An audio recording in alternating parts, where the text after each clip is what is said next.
Hello everybody, hope you're all well. Good to see you. We just have a couple of people on, it looks like. Good to see you. I got some, I'm here by the Grand Canal. It's a beautiful day here in Dublin. Actually wasn't such a nice morning, but it's turned out a beautiful day. It's actually getting warm right now. It was pretty cold this morning, but it's 2:30 right near now in Dublin on the Grand Canal. Blue skies, sun is shining, it's beautiful. Hope you're all doing well. Looks like I've only got one person on. Say hello, whoever's on. This will just be a shorty today, probably about 35-40 minutes maybe even less than that. The sun's in my eyes, I can't even see the chat. Say hello if you're on. Looks like only one person though. The swans in the Grand Canal. Hey Catherine, how are you? Looks like you're the only one on, Catherine. Could be just you and me for the whole tour. Don't see anybody else. Beautiful day. Hey, Atta girl, how are you? Shelley, good to see you. Okay, we got two people on. Say hello if anybody else is on. I'm here at the Grand Canal. It's absolutely beautiful day here in Dublin. You have a look at the swans here in the Grand Canal. As I was just saying this morning, it wasn't so nice, but now it's turned out lovely. Sandy, how are you? Good to see you. Good morning, good afternoon, wherever you're from. It's good afternoon here. It's a little after 2:30. We're here on the Grand Canal, and we're coming up to the Harold's Cross Bridge, and we'll take you through this area. It's raining here, it says Alec Girls. Shelley's in Philadelphia, I believe. Raining in Philadelphia. Lovely here in Dublin. Lashed rain. Thanks be to God I didn't do a tour yesterday. It lashed rain the whole day yesterday. It was a horrible day. But today, beautiful.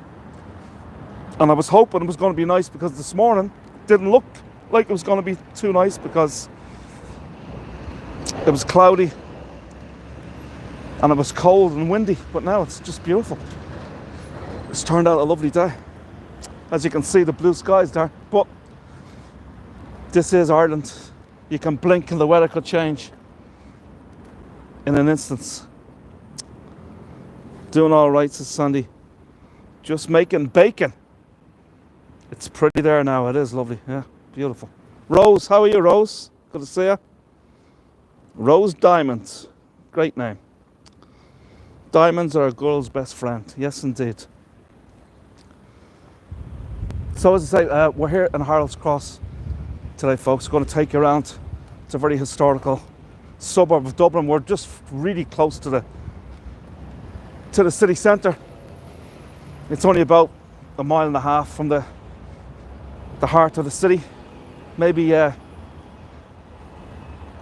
3 kilometres, so it's not far. We're on the south side suburbs of Dublin, and very interesting.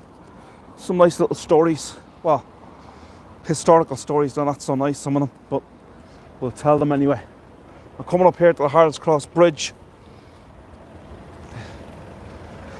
And the village is much further up. We probably won't get a chance to go to the village of Harold's Cross, but we will. Now here's a nice view of the Grand Canal from the bridge here, the Harold's Cross Bridge. I'm great, Rose, thank you so much. I'm very good. Having a lot of fun walking around on a beautiful day. Temperatures are lovely. I don't even know what the temperatures are. It's probably about 11 degrees, let's say. Centigrade, probably about 55. Very pretty. Yeah, so this is the Grand Canal. It starts in at the mouth of the River Shannon, Ireland's largest river in County Clare, and it makes its way 84 miles or 134 kilometres down here to Dublin. It finishes about 2 kilometres from where you're looking at right now, down at the Grand Canal Square. It's a great walking trail as well. A lot of people do this walk, where they walk the whole Grand Canal, all 84 miles of it. It will take them a few days, well, probably about 3 or 4 days to stop off in some places. And a lot of people walk for charity along the Grand Canal. But as I said, we're here at the Harold's Cross bridge, also known, well actually it was originally known as the Harold's Cross Bridge. It's known today as the Robert Emmet Bridge. And the original bridge here over the Grand Canal was built in 1790, but was rebuilt in 1936 and renamed the Robert Emmet Bridge after the patriot who was the leader of a failed rebellion, which was known as the 1803 Revolution. He was captured while hiding in a house just up the street from here, which I will let you know. Now, this was very much a failed rebellion, the 1803 Revolution. He was highly unprepared. He had a factory that made ladders and explosives, but one of the explosives went off just virtually down the street from here on Patrick Street, not that far from here. You go straight all the way down this street onto Patrick Street. That's where his factory was, where he was, as I say, manufacturing ladders and explosives. And one of the explosives went off, so it meant that he had to hurry up with the revolution, and he actually went on the run itself, on the run. Now his men were actually, it was a Saturday, 1803, I think it was sometime in May 1803, and they were all getting drunk in the pub, so they were definitely weren't prepared for the war. So it only lasted about a day. Many of his men were captured. About 15 were killed. A few British were killed. Their intentions was to storm Dublin Castle, which was the seat of British government at that time. The seat of British government in Ireland at that time, but very much a failed rebellion. So he went on the run, Robert Emmet, and he was captured in a house just up the street from here, which I'm going to show you. And he was the last man in Ireland to be hung, drawn and quartered. He was hung, drawn and quartered at St. Catherine's Church on Thomas Street. And his body was never claimed. So to this day, no one knows where Robert Emmet was buried. He was only 25 years old, highly educated, went to Trinity College, but he was a revolutionary. He wanted independence for Ireland, he wanted the British out, and a very patriotic man. Here's his little sculpture, a bust if you like. This is Robert Emmet, the leader of the 1803 revolution. We've had tons of different revolutions throughout history here in Ireland. Every single one of them against the British, and every single one of them we lost. Outnumbered, outmanned, outgunned if you like. I'm going to run across the road. I'm going to yellow. Quick. Got it. I have to run across the road. This is a great old bike shop called Delaney's. It recently closed down. And hey, how are you? So it recently closed down. But it was a bike shop here since 1917. But unfortunately, it, as I say, closed down in just about a year ago. It's unfortunate. I think at the time it was the oldest bicycle shop in Dublin before it closed down.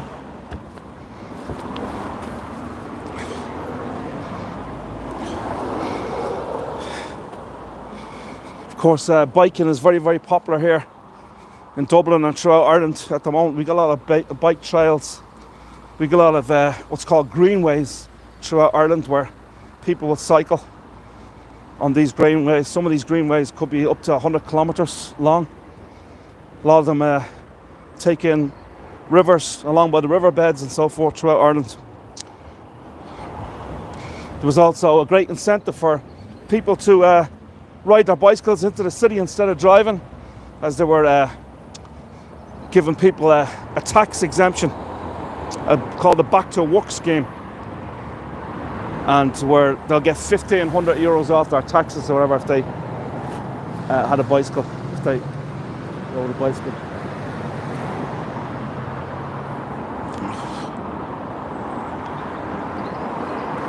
So this is the house right here. Well, Robert Emmet, as I was saying, we had that failed revolution. Robert Emmet, he escaped to this house right here. You can see it right here on Harold's Cross Road.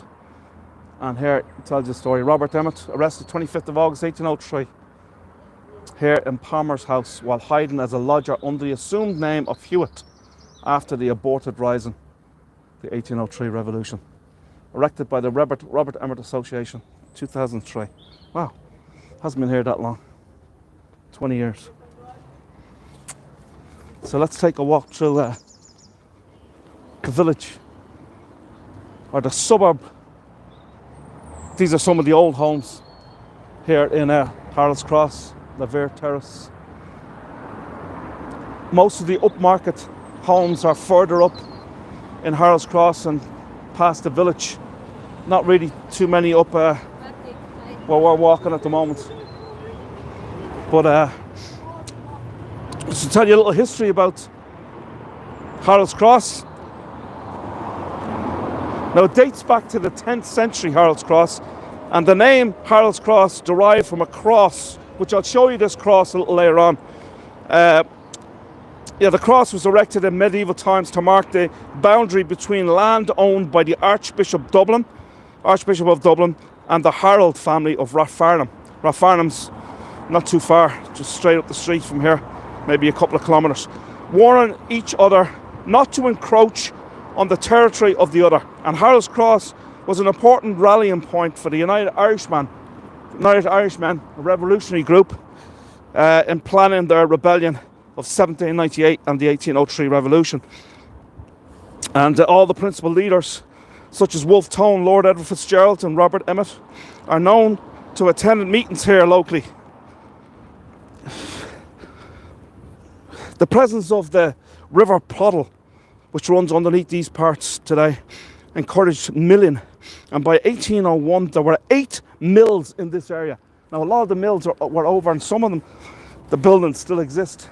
There is no mills anymore, but the buildings still exist. One was a big mill called Greenmount Mill, but all told there was eight mills in this area. Most of them were across the road over here and to the left, to the right I should say. Grabbing a snack, says how I go. Grabbing a snack.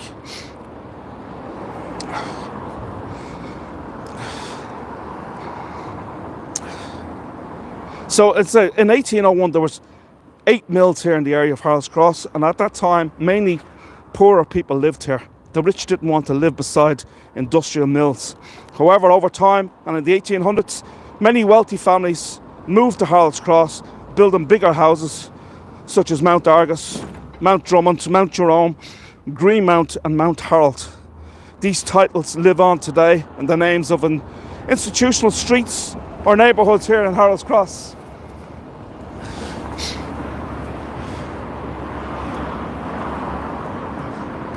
There's a lot of new builds here. Huge amount of apartments have come up here. Thank you, Sandy.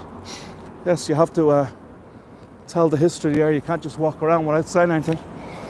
We've got to tell you a few things. Today, Harold's Cross, it's a very vibrant village with a wonderful community spirit. And the winner of the city's category of the All-Ireland IBP Pride of Place competition in 2013. Now have a look at this. This is an old convent. It's called St. Clair's Primary School. It was established in 1803, and this is the oldest still operating Catholic school in Ireland. As I say, dating back to 1803. Now there used to be a convent here. The convent is no longer. The sisters of St. Clair are no longer housed here, if you like. They're all apartments now. You see the apartments right there. That's where the convent used to be. But the school is still going strong. Now in 1629, a convent of the Poor Sisters of St. Clair were founded on Cork Street, not far from here. But the nuns were persecuted and left Dublin, but they returned in 1712 and opened up in 1803 this convent here in Harold's Cross. They operated an orphanage and a school here. The orphanage closed in 1981, but the primary school here, as I say, is still going strong, and is the oldest Catholic school still standing, or still in existence in Dublin. So there you go. 1803, St. Clair's Primary School. Primary school would be in the US. If you're in the US, it would be your elementary school. Primary school. We got primary school, national school, and then we have Yeah, the primary school, the national school. So national school would be like our high school, equivalent to the high school. But that's primary school. It'd be anywhere. So primary school would be, elementary up to middle school. If you want to know the equivalent. You know what? It was absolutely beautiful when we were down by the canal, and now it's getting windy and colder right now.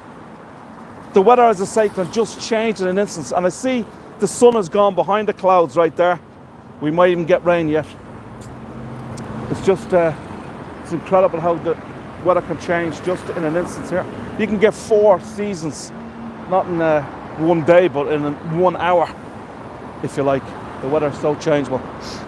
I'm going to have to run across the road here again, because if you don't get this, I'm not going to make it. Damn it. I could be a while trying to cross the road. I want to take you over here to, I love how much it's, hope not.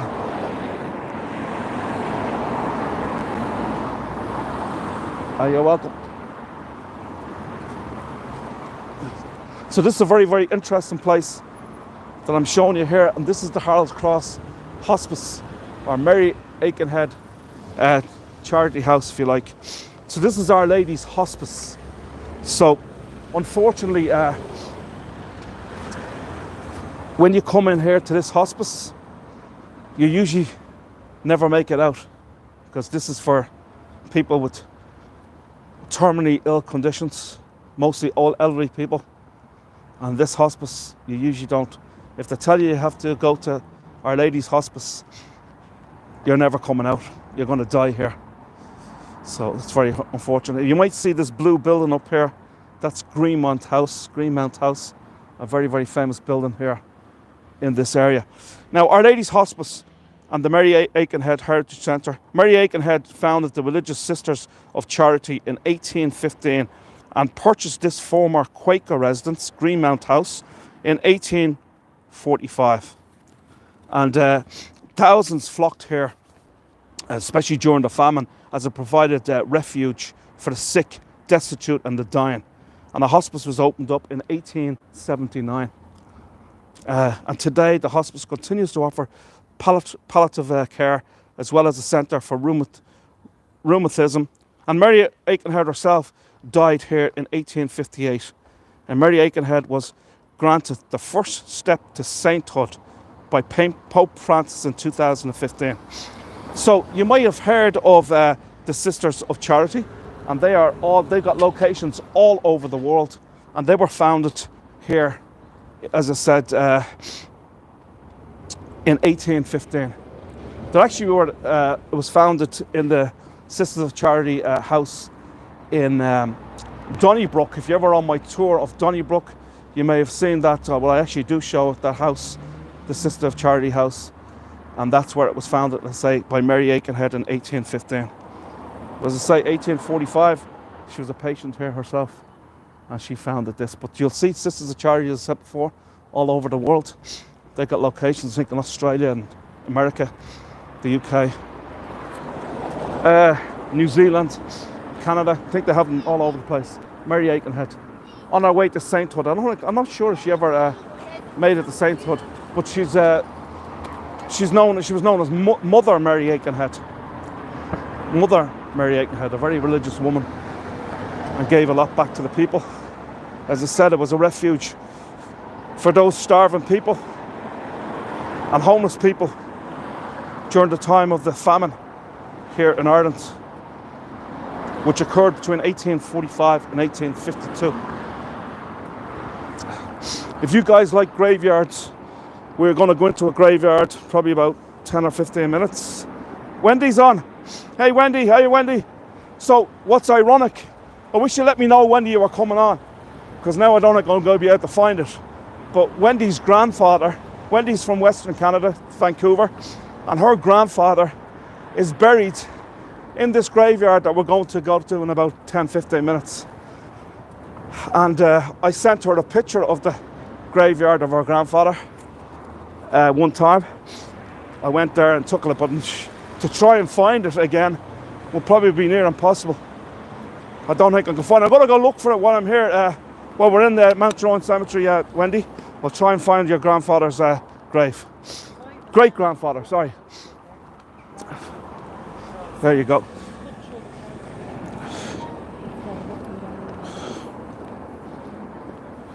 Let me see, I've missed some of the chat. No problem, Wendy. I mightn't be able to find it though. We'll see.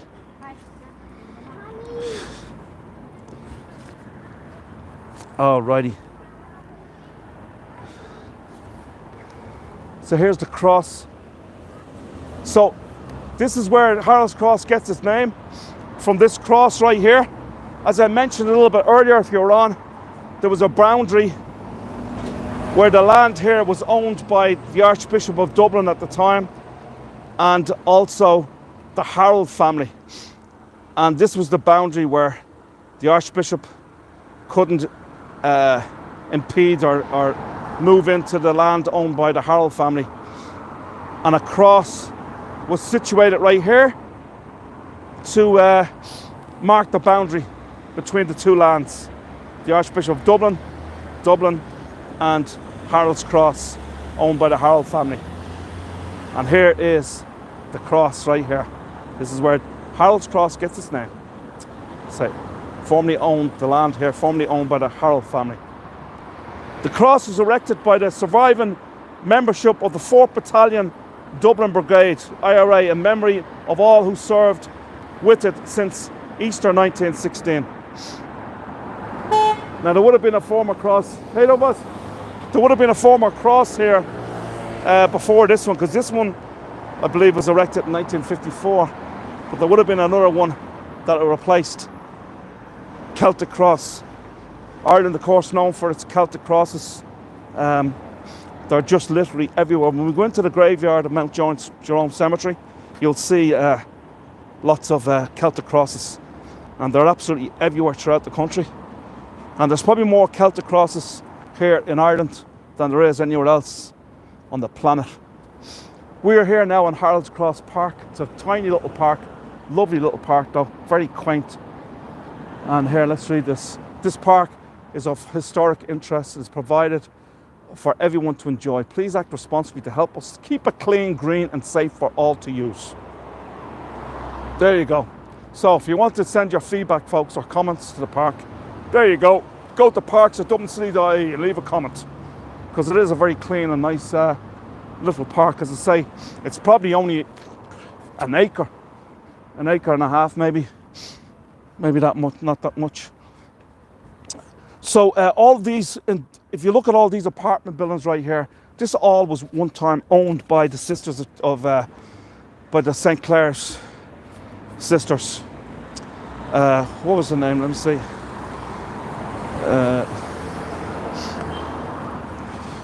The Sisters of St. Clair, the convent of the Poor Sisters of St. Clair. So all this land was owned by them at one time, where they had a convent here, and now it's all apartments. But look what they're called. They're called St. Clair's Park. The whole area is called St. Clair's Park, after the Sisters of St. Clair. A huge amount of apartment buildings. And then if you look, these are all new buildings, probably in the last 10 years or so. These apartment buildings, even less than 10 years. And then you cross the road on the other side, and you have these little vintage cottages, if you like, which probably are 250 years old. How about that? So there's the contrast.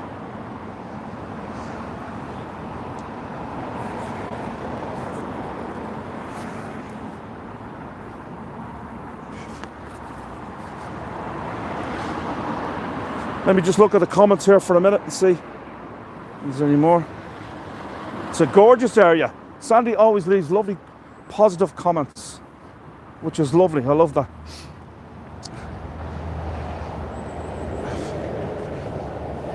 I want to show you something just up the street here.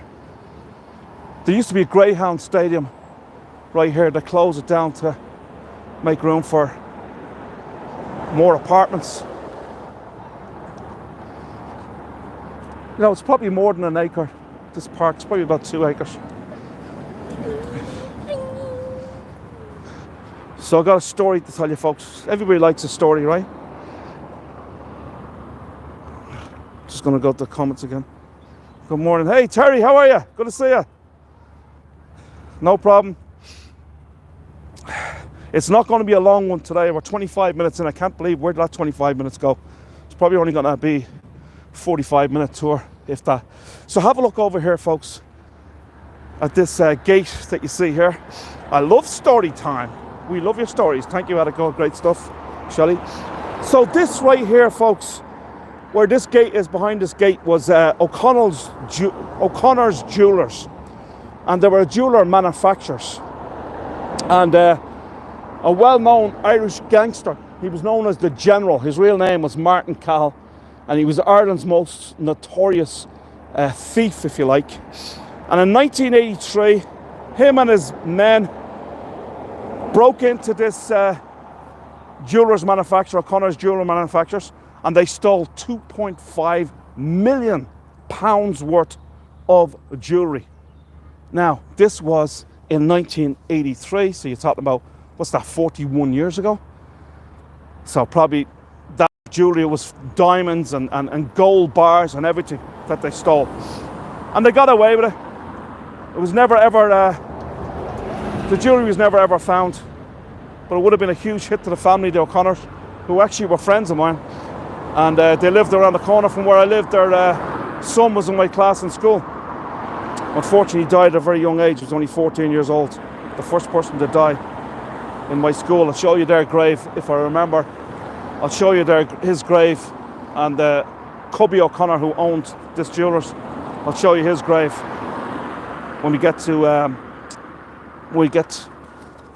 to Mount Jerome Cemetery. But yeah, so the General. Now the General was just he was an extremely clever thief, if you like. He just loved to steal. He'd steal anything.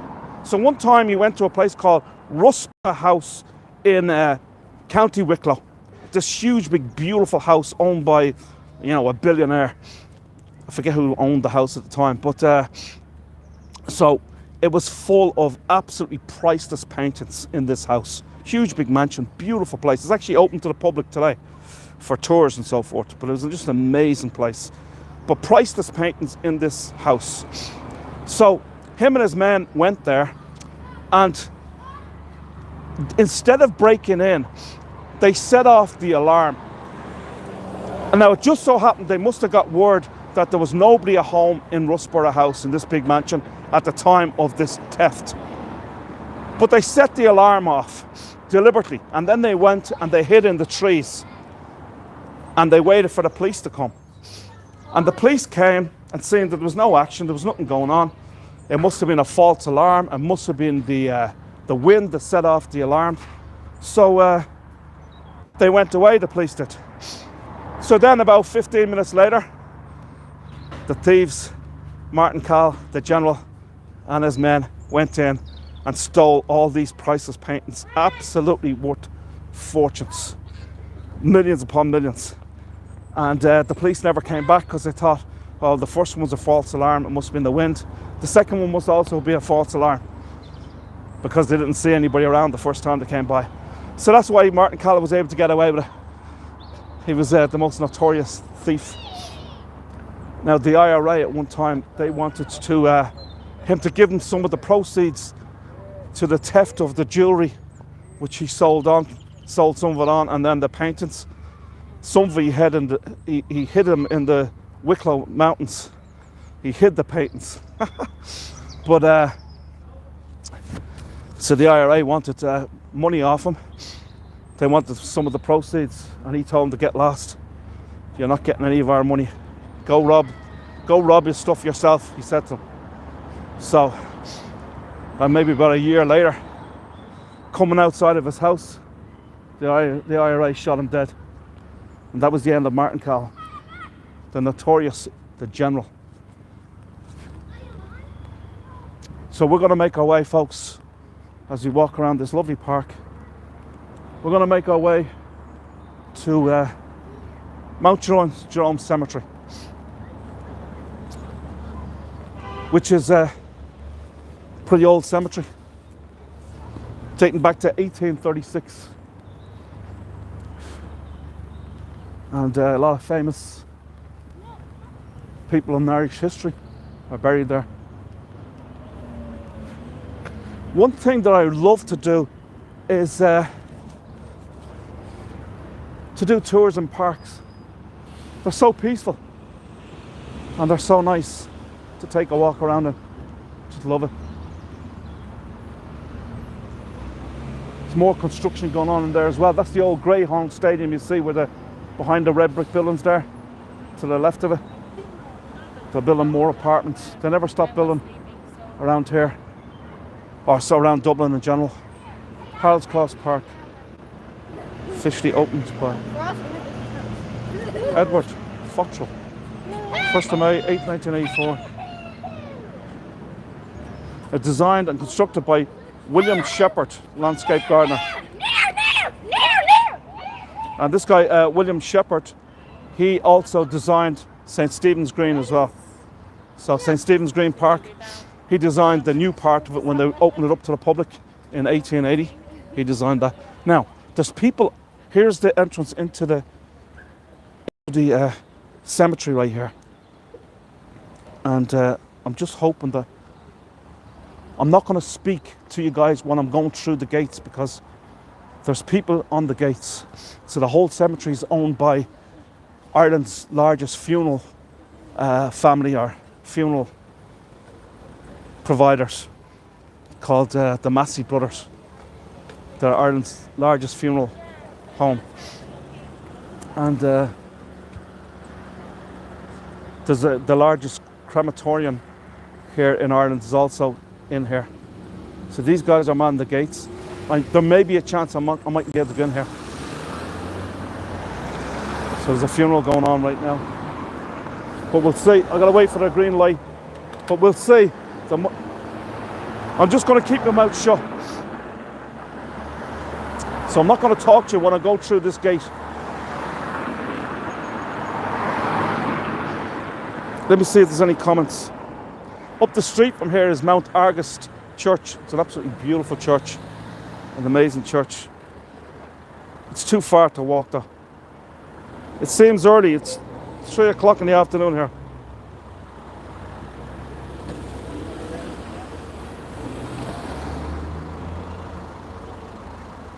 You know something? Every light, if I miss a light here, it takes forever for it to go green again. That's why you see me sometimes running across the road when the light is green, or the light's going on amber or whatever, orange, so that I don't have to wait this long to get across the road. So here I am, waiting. It's preference, of course, is given to the vehicles versus the pedestrians. You can understand that.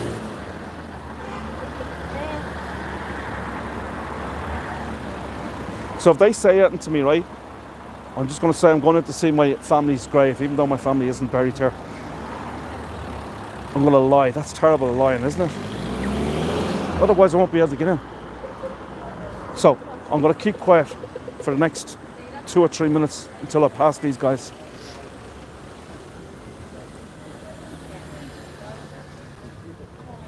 Go ahead.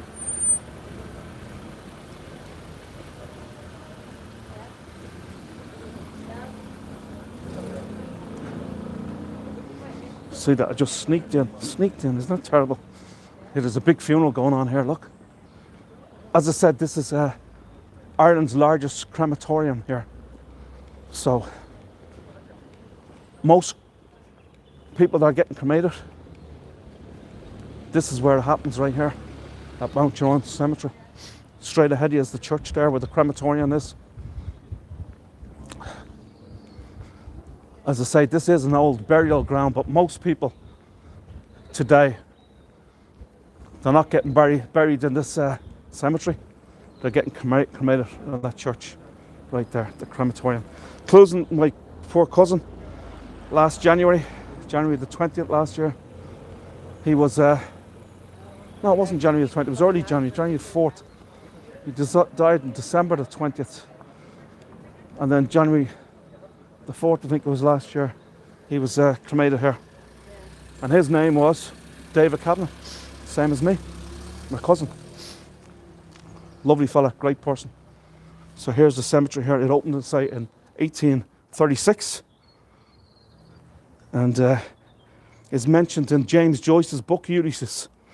Among the many famous people buried here include playwright John Millington Synge, Jack B. Yeats, a great painter, the brother of William Butler Yeats, the great poet, Thomas Davis, another revolutionary leader, Oscar Wilde's father, Sir William Wilde. We'll see his grave a little bit later if we get a chance.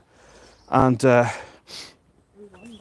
so here is a friend of mine, Martin O'Connor was his name, and this is his mother, Mary, and his father, Cubby Cuthbert.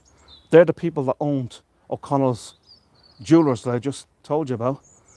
But Martin was in my class in school. He died at age 14 in 1978, the first person in our school to die in our class, way back in 1978. Lovely fella. Yeah. Martin Cubby died just in 2020, age 80. Mary wasn't old, 1960. Oh, she was only 68. Okay, there you go. And the daughter, Denise, she actually owns a jewellery store in the city, in Dublin City.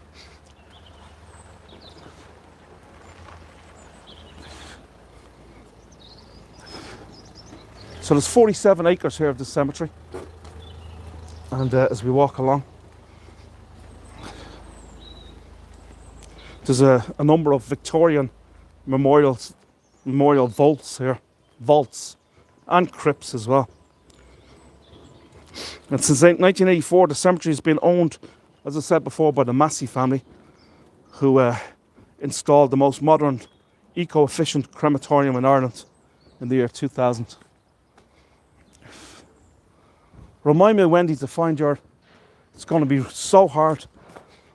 Because I think it might have been a year and a half ago, when I came here to take a photograph and send it on to Wendy of our great-grandfather, who's buried right here. He lived here in the area of Harold's Cross as well. And as I say, Wendy's great-grandfather. And they moved to Canada at some time. I don't know when exactly. Maybe Wendy will let us know. When did he actually move? When did the family actually move to Canada? Was it our grandfather that moved? Our father? I'm not sure.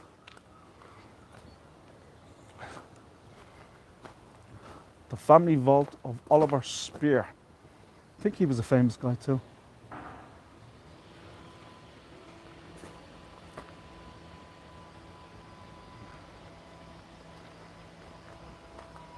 That's the old mill in the background there, you see. That's the Greenmount Mill. Your dad came in 1926, aged 9.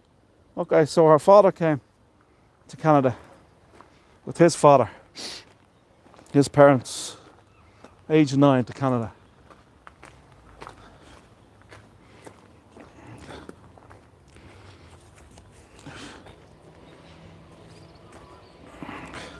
Now, also buried here, this is a nice story. Well, I don't know if it's that nice, but anyway, this story here I'm going to tell you is about Audrey Hepburn. Everybody's heard of Audrey Hepburn, great Hollywood actress. Well, her father lived here in Dublin. He was actually born in Bohemia, and but he died in 1980 at the age of 91. He had been living in Dublin for 35 years. And his name is Joseph Anthony Ruston. R-U-S-T-E-N, Ruston. R-U-S-T-O-N, Ruston. So Joseph Anthony Ruston. Now, Audrey Hepburn and her father had been estranged for many, many, many years. And just before he died, she found out that he was living in Dublin. And she came to visit him in Dublin before he passed on. So, hope you like that story. A story of maybe reconciliation, reconciling.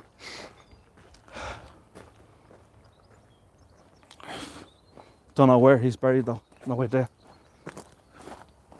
We'll show you a little bit later. Oscar Wilde's father, Sir William Wilde, was buried here. The sun's in my eyes. Can't see the chat. Hold on. Peaceful place during the night, during the day. Not sure I would visit at night. Yeah, I don't know. Should it be all locked up anyway? You wouldn't get in. You have to climb over the wall to get in at night. Remember back in the day, body snatching was huge business, massive business. Because what these body snatchers would do, they'd sell the bodies on to doctors. And doctors would dissect the bodies. So body snatching would have been huge in all the graves, not just here in Ireland, but around the world. Would definitely be a big thing. Body snatching. Thomas Drummond.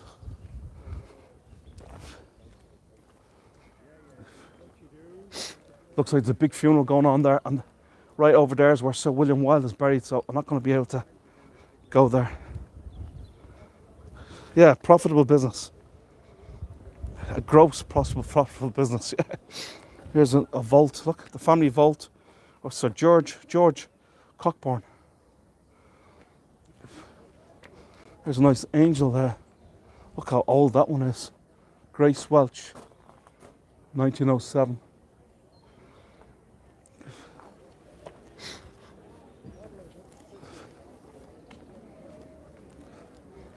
Somebody important must have died, because look at the size of this funeral, folks. Lots and lots of people outside here.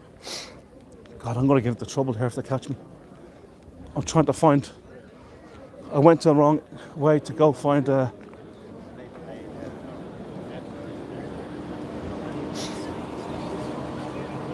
grave of... I think I remember. I think it's back this way. I think Wendy's great-grandfather's grave is further down here to the right. I might be able to find it. I may be able to find it.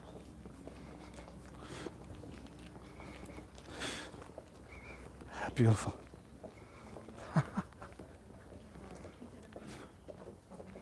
So what else would I be doing? There's nothing else to do. So I might as well check it out. It's going to be tough, Wendy, I'll be honest with you. Because it's only here the one time.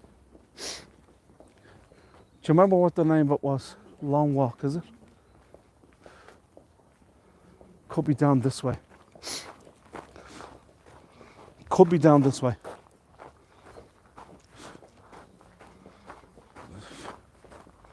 When we were in elementary school, we did crayon rubbing of old gravestones. Gravestones, huh? Crayon rubbing. Pool. That's right, pool. Oh, I don't know, we'll see. It's going to be difficult to find it. Have to retrace my steps.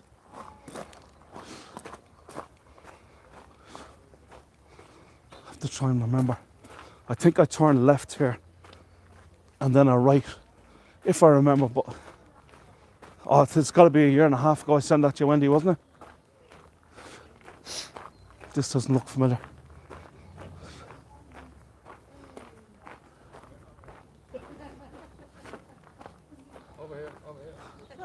How you doing? I'm looking for a grave. I'll probably never find it. It's called Pool. Poole. Pool. Did you get the number? Did you go into the office and ask them? No, I showed it before.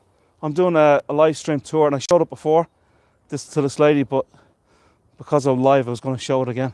Oh, I see. Oh, But I can't remember. It was See what some of the grave diggers they tell you. Yeah.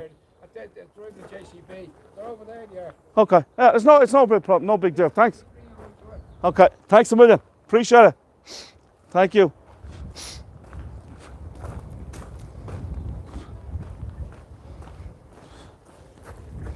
I don't think I'm going to be able to find it, Wendy.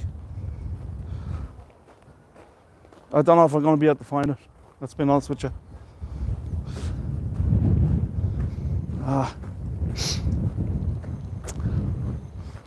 If I knew you were going to be on, I would have found it before I started.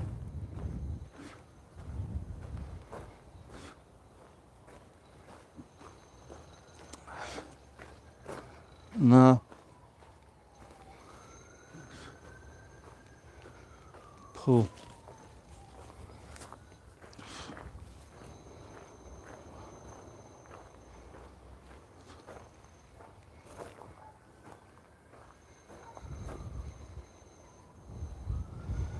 I just said, I mean, there's so many twists and turns here.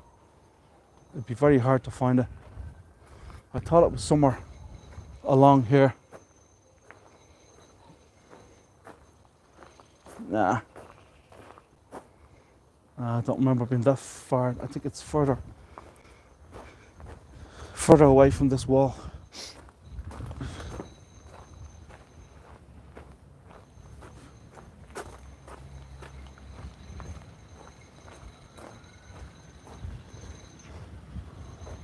No.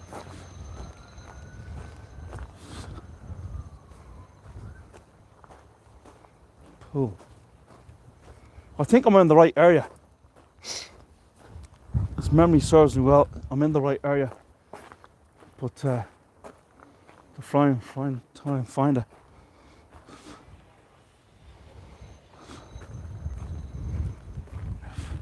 Somewhere along here. Pool.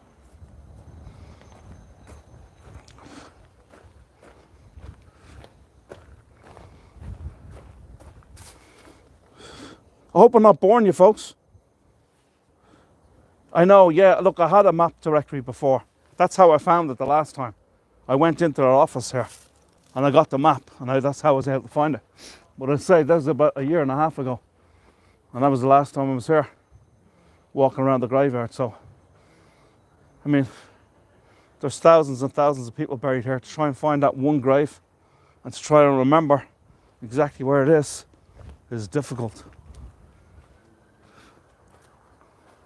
Plus, I don't think the writing on it was that clear either because it was an old grave. Remember, it's our great-great-grandfather, so it's got to be 120 years old or something, I don't know. I need the location, it's not handy. What?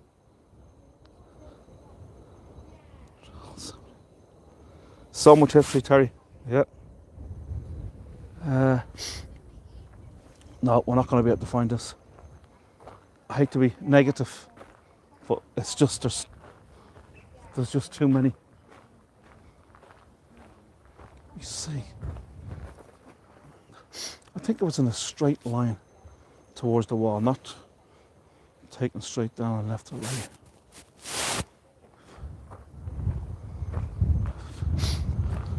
I think I'm in the right area.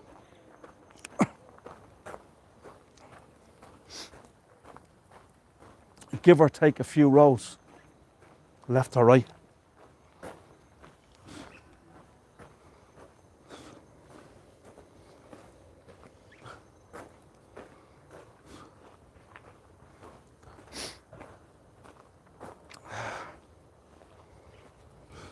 I'll give it a couple more minutes. Can't find it. We'll have to move on.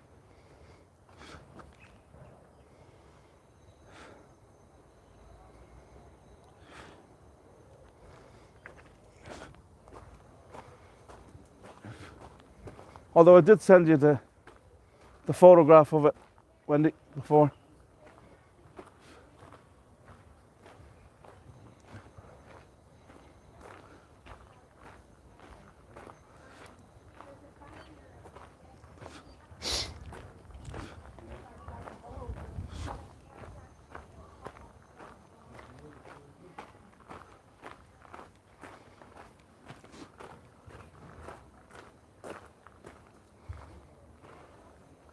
It was a small enough grave too. Wasn't a large grave.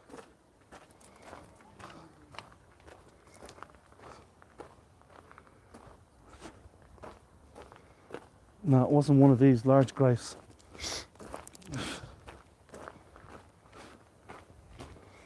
There's nothing like walking around the graveyard.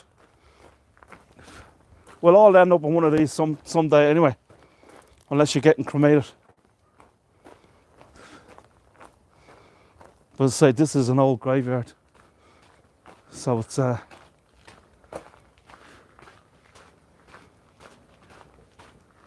going to go onto the main road again because I might be able to find it better there. I might have just taken the wrong turn. I don't think it was that close to the church. The church is right there. I think it was much further from the church. So I think long walk. That was long walk. Maybe further down this way. I think it might be the next turn to the right here. What's this? Is there? There is an office, but it would take forever to get a map from those rows. It would take too much time. Needle in a haystack, yeah. An office that someone could go and ask for a map where people are buried. Yes, there is, Rose. There's an office there. That's how I found it the last time, yeah. Or maybe that's an old message there that I've already read. But yeah, there is an old one. I think it's on one of these where there's a sign. So it could be this one right here. I know there's a sign. Orphans Walk. Oh, it might be the next one. Let me try the next one. Looks like someone's getting buried there now. All the cars. We don't want to disturb that. Looks like there's a funeral going on there. So I guess not everybody's getting cremated. Oh, I just came from this part. Looks like there's another funeral there, look. Cars. Or maybe just someone visiting a grave. Northeast Walk. Oh, there's someone called Kavanagh, look, my name. Who's it? Isabel Kavanagh. Drimna. Joseph Kavanagh.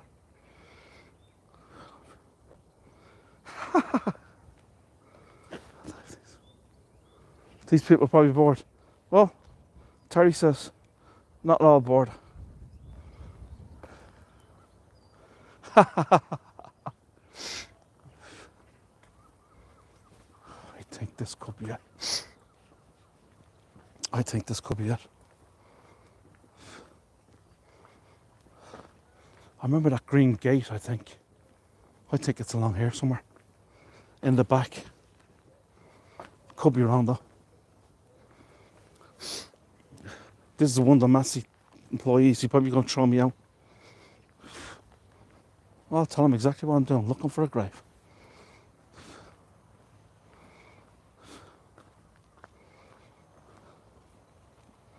Drummond's Walk.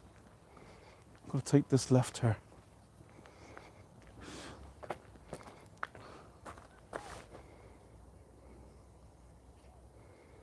I think it's in behind here somewhere. I think it might be in behind her.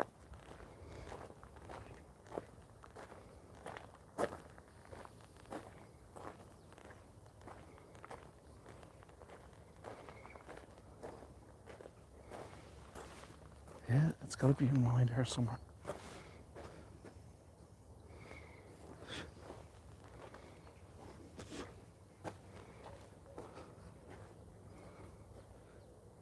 I remember being close to that green thing there, pool.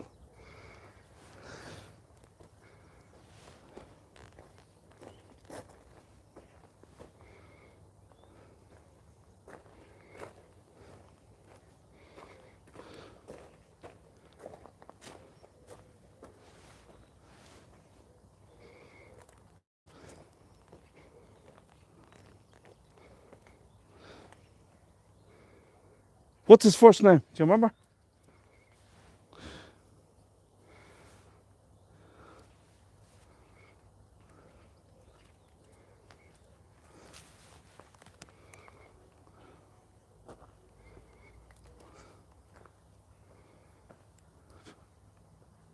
I don't think it was too far in. And the last time I was here, they gave me the coordinates of exactly where it was. And I'm nearly sure that it was on this road about 2 or 3 rows back, because I remember that green door right there. Thomas and Annie. There's Anna Woods. I think it was back there. This is where I thought it was back. But I thought it was only like 2 or 3 rows back. Drummond's Walk. I think it was on Drummond's Walk. For some reason, I got a feeling it was on Drummond's Walk. That's what this says right here.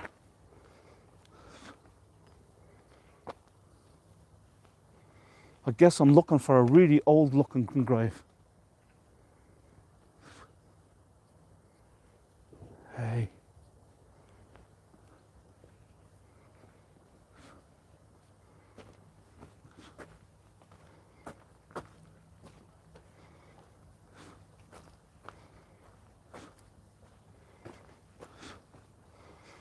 It's such a beautiful day, folks. It's lovely. Jesus, nice and warm.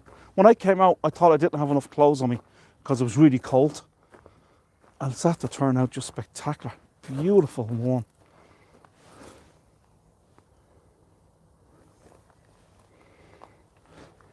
So I need an old grave, not a modern one. These are all modern.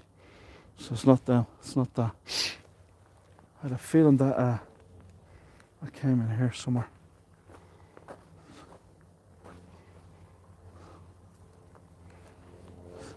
We'll give it 2 more minutes. I hate giving up. I don't like to quit. Well, this is the first time I've done a grave tour where most of the tour was done inside a graveyard.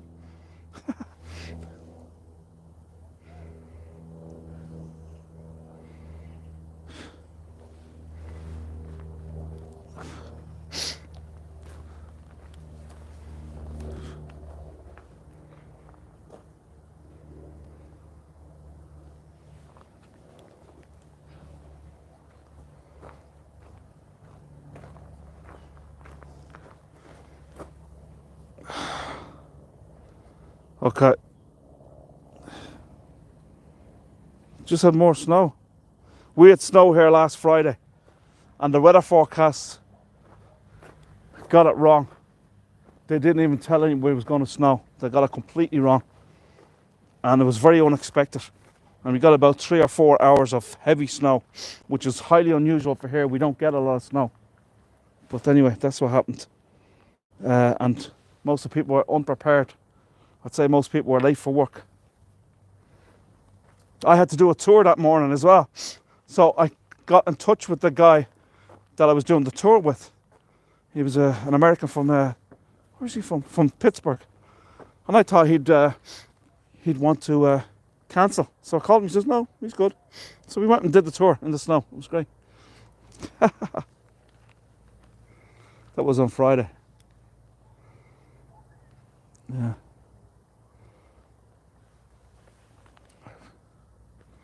Okay, finished looking.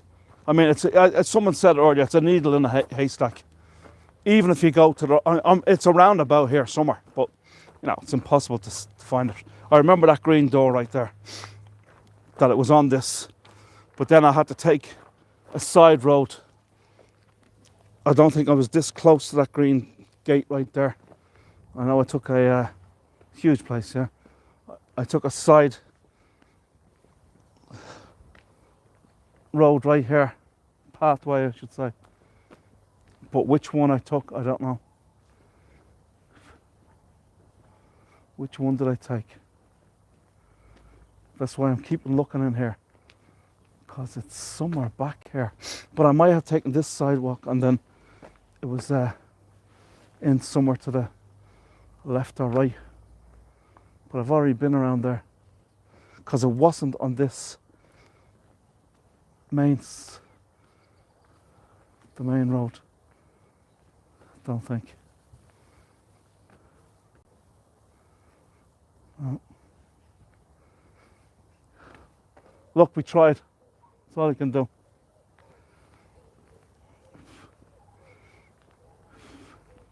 I'll find it for you again when we do this, if we do this tour again.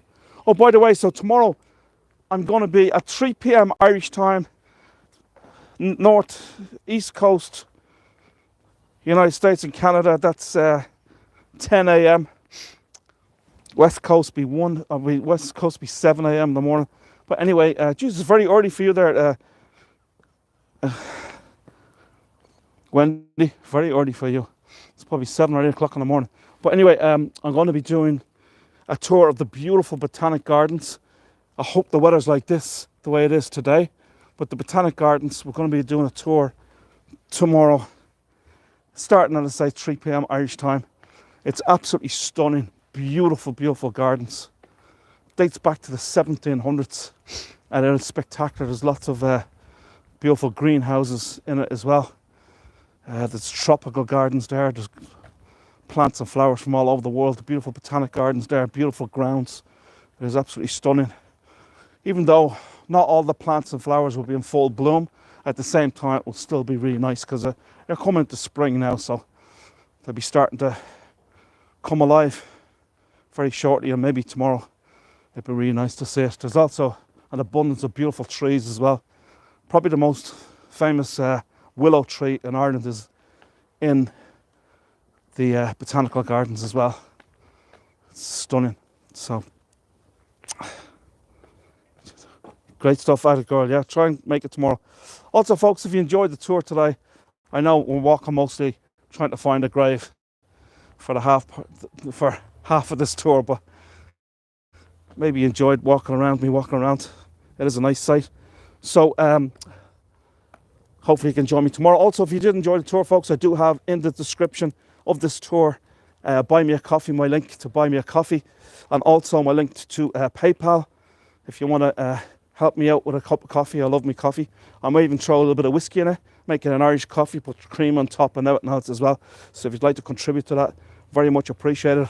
Also, if you haven't already subscribed to my YouTube channel, please do so by clicking on that button, subscribe button.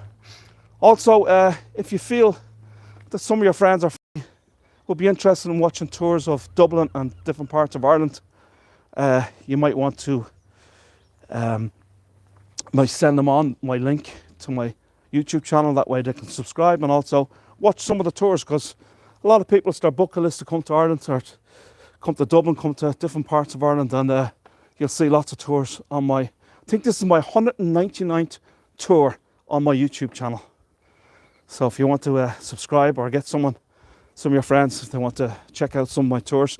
Now, not all of them are full length. Some of them are just 10 minutes, 5 minutes, 20 minutes, and then others are full length features where an hour and so forth. Also, to just mention as well, this day next week, so next Tuesday, on a platform called World Virtual Tours, I will be doing a tour of the beautiful, the amazing medieval religious site of the Rock of Cashel in County Tipperary. So it's a cluster of medieval buildings. It is absolutely spectacular site, and it was built on high ground. Dates back to the 4th century.